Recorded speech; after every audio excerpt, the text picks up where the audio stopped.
The phrase Ole Miss is going all in on the playoff in 2024 is something you hear just about everywhere. And upon further review, it may just be rivals' wishful thinking. You are Locked On Ole Miss, your daily podcast on the Ole Miss Rebels, part of the Locked On Podcast Network, your team every day.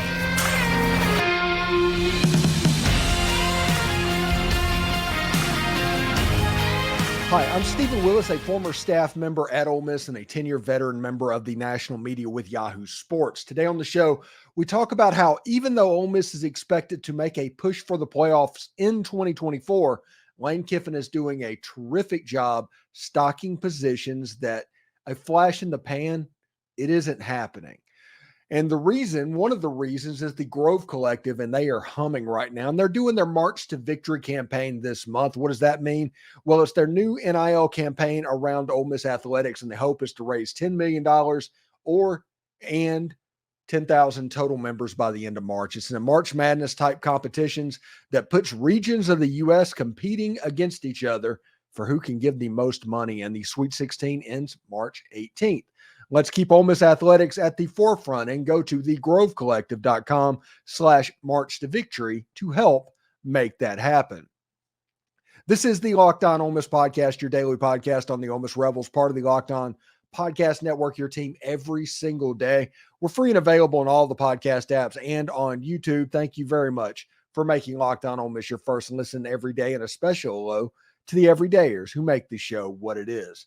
This episode is brought to you by Nissan. Are you the kind of driver that likes to push things just a little bit further?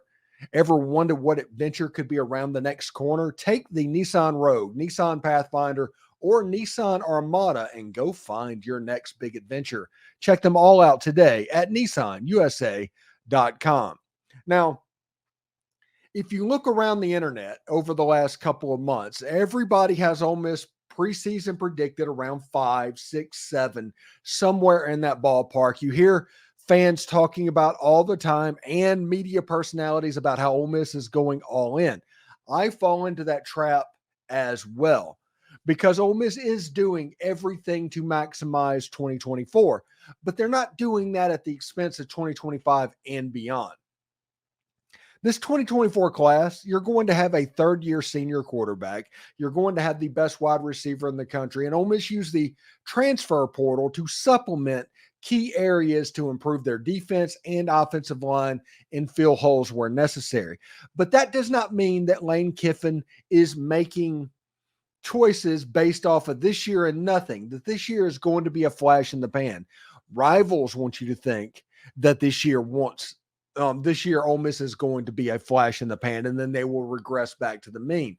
But I'm not 100% sure that is the case. Now, in 2024, the reason they're trying to maximize this season is because Jaxson Dart is potentially the best quarterback, and especially the most marketable quarterback in all of college football. Tre Harris is potentially the best wide receiver in the country. Walter Nolen is potentially the best interior defensive lineman in the country. Umanmielen is potentially the best edge rusher in the country. Trey Amos, we talked about his man coverage ability. We'll see if he takes a step and if this defense can improve. Ole Miss is banking on the fact that this offense is going to be able to score 35 to 45 points per game, maybe even more than that. And the defense is going to make it to where only about 17 to 20 is required to win a game. That is their bet, and that is why everybody is so high on Ole Miss. And yes, with Jaxson Dart, with Tre Harris, with Walter Nolen, with Umanmielen graduating on to the next level, the question becomes, what happens then? Is the window for Ole Miss to make the playoffs just 2024, or is the window open a little bit larger than that? That is the question that Ole Miss fans are going to have. And believe it or not, in my comments, every time Lane Kiffin makes a post about the last dance, which is something that Jaxson Dart came up with, this is his last dance. You know, that is why this got brought up. But every time Lane Kiffin says it was like, is this a one and done type situation? Well, I do not think so. I think Lane Kiffin is pretty pretty satisfied where he is and where he has built the program to. And he probably can see relatively closely where Ole Miss can take the step into the next level. Little Ole Miss, little University of Mississippi, always one of the smaller schools in the country and the second smallest fan base in the SEC currently. Little Ole Miss doesn't think like little Ole Miss, and he can see Ole Miss being at this elite level that we haven't seen, honestly, since the late 50s, early 60s as an Ole Miss fan, and I haven't seen at all. The closest I saw was a number 3 or 4 ranking in the college football playoff ranking in 2014 and a couple of wins over Alabama. Now, Ole Miss has had their ups and their downs over the last 40 or 50 years, but it's not nearly where the up could be for this 2024 class. So that's one of the reasons that national media types are saying that Ole Miss is going all in. You see articles like this. Is J.D. Bickel.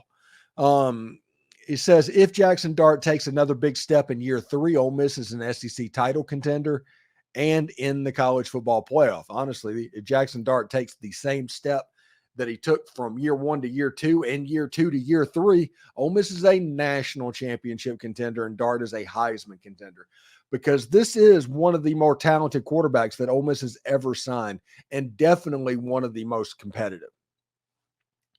We'll see exactly how that goes. Now, it might be a situation where, like, if you're doing apples versus oranges and we're doing the Mount Rushmore type thing, the team that's around Jaxson Dart is much better than the team that was around Eli, which is much better than the team that was around Rush Showers, for instance, which is probably much better than the team that was around Archie freaking Manning.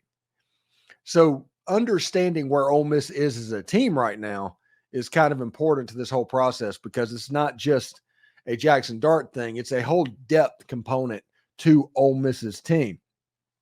Our friends over at the Grove Report put this one out. Ole Miss Rebels dreaming of a playoff spot and beyond in 2024, ?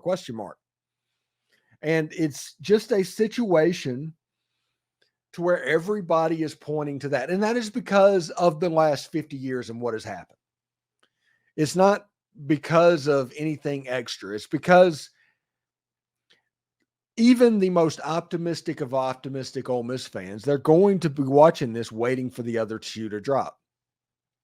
There's been good Ole Miss teams in the past that stumbled, whether it was against Arkansas on 4th and 25 or getting beat by Memphis that same year. Whenever Ole Miss's expectations are up sky high, as they're going to be this year, something weird always happens.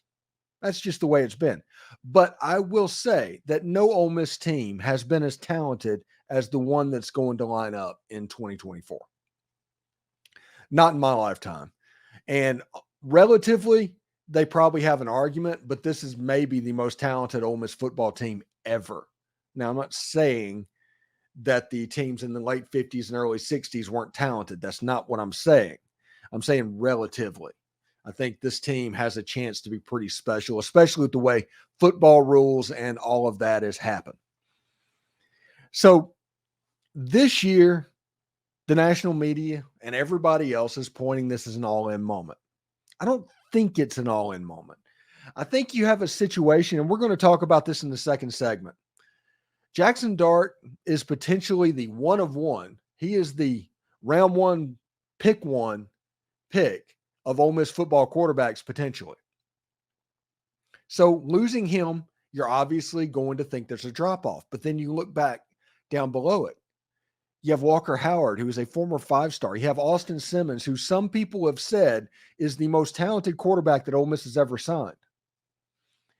So you might have a Steve Walsh type situation for people that are old enough to remember. Does everybody remember when Bernie Kosar, obviously you youngins don't, but when Bernie Kosar left Miami, Miami had just won a national championship and everybody thought the U was about to step back. There was talent everywhere that had been built up by Howard Schnellenberger. But after Miami beat Nebraska, Schnellenberger was going to go to the USFL. and Jimmy Johnson was hired for the Miami Hurricanes, Steve Walsh stepped in. Steve Walsh was a little bit shorter of a quarterback, another weak arm type quarterback, but he was just a winner.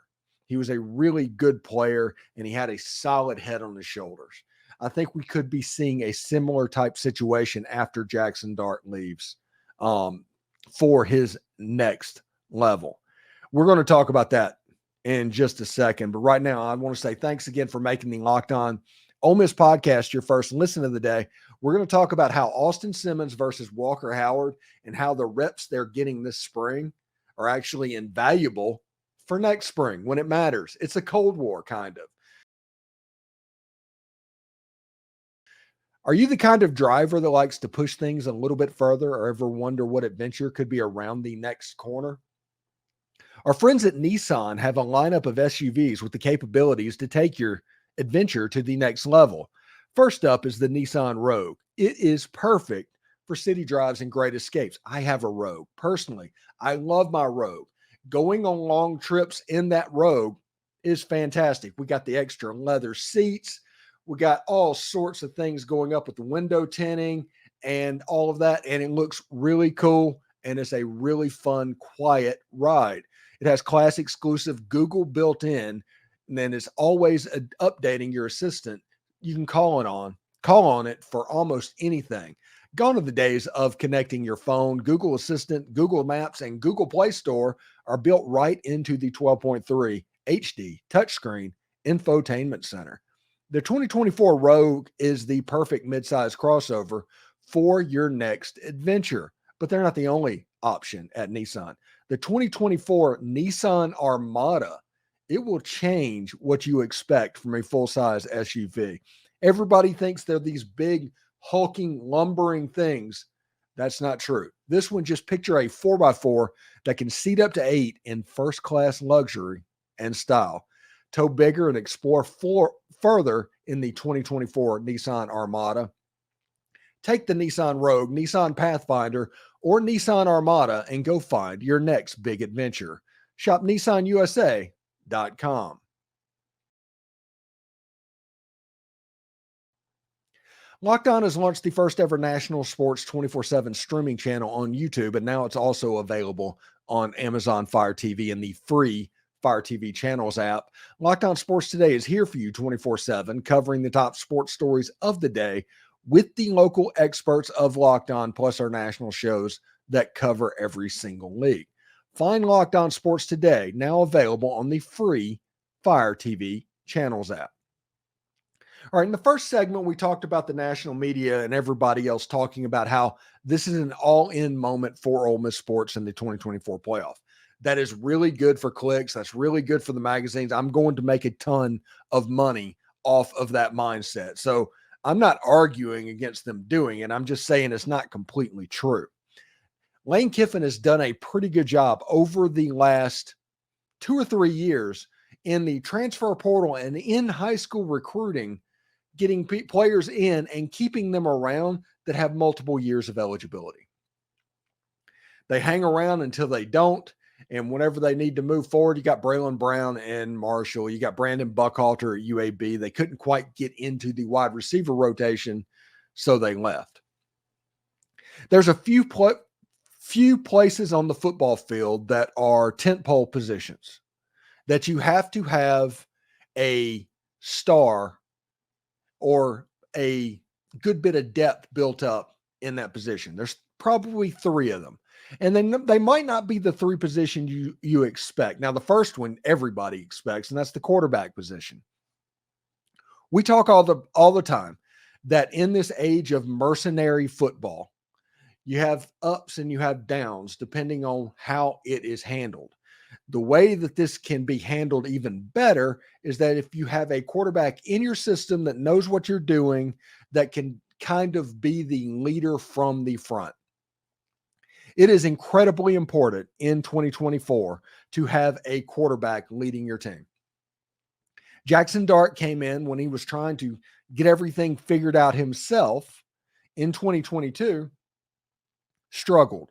It's like I said, clicks developed. And by the end of the year, they were mentally a fragile team that lost to Arkansas, Mississippi State, and Texas Tech. After the Alabama loss, that was kind of the whole season in their mind. So when you look at that, it lets you know that the quarterback position and a leader, a solid voice from the front, will be important for everybody, essentially, in the room. And Jaxson Dart coming back is a big deal. Well, it's also important that Austin Simmons and Walker Howard have been in here. This will be year 3 once they take over. They will be a third year in the program quarterback that have had a leadership role already. Austin Simmons might be a true freshman, although he's going to graduate college in December, I think. But he is already organizing throwing sessions with wide receivers. Not just any wide receivers. I think the wide receivers that's going to be really important to him.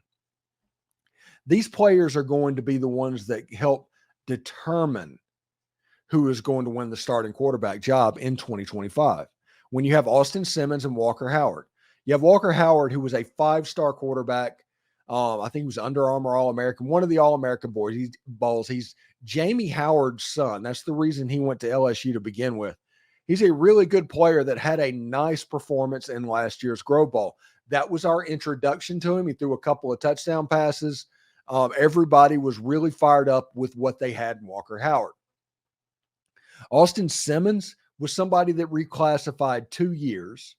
Went to Ole Miss. He's currently pitching for the baseball team, but he's not missing any football whatsoever. So don't keep that in your mind that baseball is going to be some sort of an inhibitor to football. That's not the case. Austin is a player that over the course of his whole life has learned how to balance these things. And football takes priority. Football takes all of the priority over pitching a midweek game or pitching on Sunday.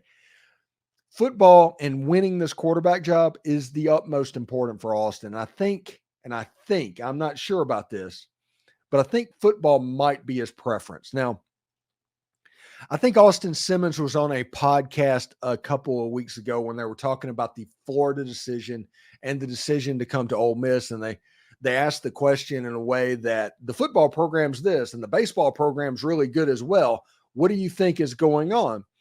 And Austin Simmons says, I didn't really make the decision based off of baseball. Everything was based off of football, which that tells me a little bit where his mind might lie. Now, we're going to get Austin on the show at some point. I'm not 100% sure. I don't want to bother him during spring practice necessarily, but we'll try to get him on the show and ask him these questions as well. But that position will be the first main tentpole in 2025. And the leadership ability that they've put together, they understand the culture. It's not going to be a drop-off. It's not going to look like when Jaxson Dart first got to Ole Miss. It's just not. The next position that Lane Kiffin is viewed as a tentpole type position is the wide receiver unit. And the wide receiver unit right now is Tre Harris, who they got in the transfer portal, Juice Wells, who they got in the transfer portal, Jordan Watkins, who they got in the transfer portal, and, receivers like Deion Smith and receivers like that. Daquan Wright, transfer portal. Caden Prieskorn, transfer portal.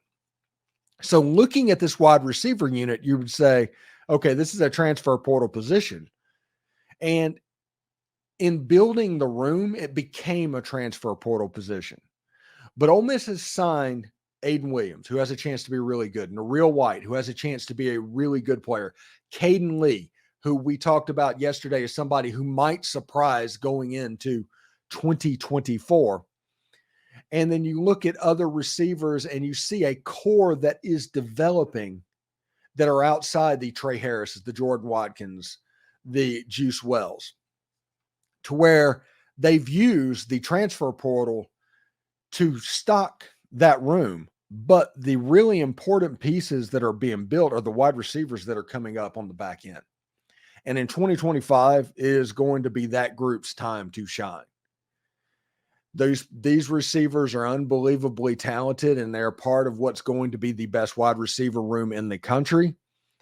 They are going to go a long way in deciding who wins the quarterback job in 2025, but also taking a step up for themselves.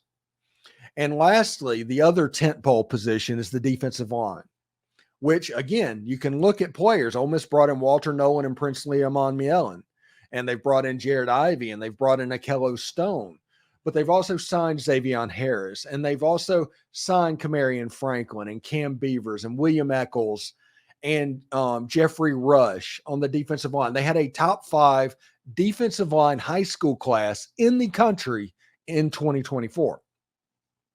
So while Lane Kiffin is doing a really good job building the top of a depth chart, building the top of a wide receiver, a defensive line room, or quarterback room, he is also building the bottom end as well. And that is the reason I'm not expecting the drop-off that some are. Now, some people just assume that Tre Harris is so good that Ole Miss isn't going to be able to replace a player like that. Or Juice Wells is going to be at a next level, or neither Austin Simmons or Walker Howard is going to be able to step into Jaxson Dart's shoes. And I see that. But the potential is there for not as much of a drop-off as people might think. And the defense is going to be pretty salty with Lane Kiffin going in after transfers that are there for multiple years, or allegedly there for multiple years, as a player can leave at any time. This is a situation where the fun aspect of Ole Miss football is very important. Players don't necessarily want to leave. They realize that if you leave Ole Miss, you're probably going to be practicing harder. You're probably going to have less fun, and you're going to win less. So you don't leave until you have to. And that is something to keep an eye on as well. I'm telling you, this 2024 class, while we can all make the comment all in, which we will for the better part of the next 6 to 7 months, it's also important to realize that some pretty nice depth at tentpole positions are being accumulated for Lane Kiffin and Ole Miss football as well. I mean, you look at this right here from the very beginning. You know, Walker Howard, when he transferred in, everybody talked about him. This was going to be an impact transfer. This was Jamie Howard's son. And if people don't remember who Jamie Howard was, he was a quarterback at LSU that threw 4 interceptions or something, ran back for touchdowns against the Auburn Tigers like 20 years ago. I mean, it's one of those things that just gets glued into my head, even though I'm not an LSU fan.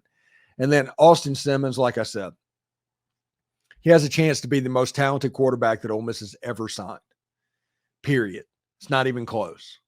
And we'll see exactly how that goes for Ole Miss as well. I'm pretty fired up about where this team could be in 2025 and beyond, even though you're losing Jaxson Dart, Tre Harris, Walter Nolen, Princely Umanmielen.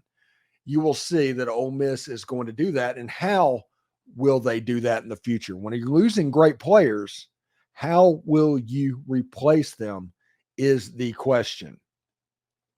Still more to come on Locked On Ole Miss, part of the Locked On Podcast Network, your team every day. We tell you what in this age Ole Miss's strategy is and why the portal is integral to their plans. You know, say goodbye to busted brackets because FanDuel lets you bet on every game of the tournament. That's right, every single game. Whether you're into betting on a big upset or a 1 seed, it's time to go dancing with America's #1 sportsbook.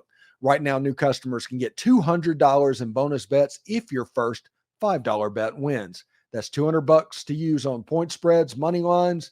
You can even pick who is going to win it all. Just visit FanDuel.com/lockedon and bet on college hoops until they cut down the nets. Thanks for making Locked On Ole Miss your first listen of the day, and shout out to the everydayers. Locked On Ole Miss has launched the first ever national sports 24/7 streaming channel on YouTube, and now it's available on Amazon Fire TV in the free Fire TV Channels app.